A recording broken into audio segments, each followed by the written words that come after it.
In one আমাদের আজকের এই ইফতার পার্টি পরিচিতি সভা এবং বস্ত্র বিতরণ শেষ হয়েছে। আমাদের অনুষ্ঠানে প্রধান অতিথি হিসেবে উপস্থিত হয়েছেন সরকারের মাননীয় শ্রম ও কর্মসংস্থান প্রতিমন্ত্রী বীর মুক্তিযোদ্ধা আলহাজ নজরুল ইসলাম চৌধুরী এবং আমাদের এমপি দিলওয়ারা ইউসুফ, উত্তর জেলা মহিলা আওয়ামী লীগের সম্মানিত সভানেত্রী এবং আমাদের শ্রমিক সংগঠনের কেন্দ্রীয় নেতৃবৃন্দ, নৌযান শ্রমিক ইউনিয়নের কেন্দ্রীয় নেতৃবৃন্দ, উপস্থিত শ্রমিক ভাইয়েরা এখানে উপস্থিত হয়েছেন।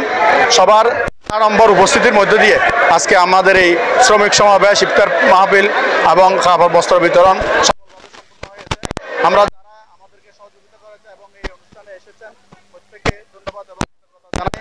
আমরা চাই শ্রমিকরা তাদের ন্যায্য অধিকার পাক এবং যারা নিগৃহীত নিঃস্ব হচ্ছে তাদের পক্ষে এই শ্রমিক সংগঠন দাঁড়াবে। আমরা শ্রমিকদের পক্ষে এই দীর্ঘদিন আন্দোলন সংগ্রাম করেছি। গত কিছুদিন আগে আমাদের 11 দফা জাহাজি শ্রমিক এবং নৌযান শ্রমিকদের 11 দফা দাবি নিয়ে আমরা আন্দোলন করেছি। আমাদের শ্রম কর্মসংস্থান প্রতিমন্ত্রী উনি আশ্বাস করেছেন যে আগামী 20 দিনের মধ্যে এই দাবিগুলো বাস্তবায়নের জন্য যথাযথ পদক্ষেপ নেওয়া হবে।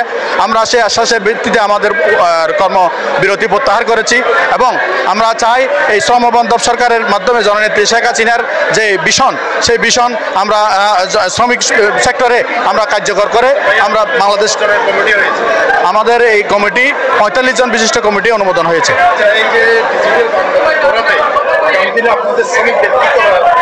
শ্রমিকদের আমাদের আসলে যে 11 দফা নিয়ে আমরা কাজ করতেছি, আমাদের শ্রমিকদের এই 11 দফা আমাদের মন্ত্রণালয়ে এটা সবার বুকে এটা লিপিবদ্ধ হয়েছে, কিন্তু এটা পুঙ্খানুপুঙ্খ এখনো বাস্তবায়ন হয়নি।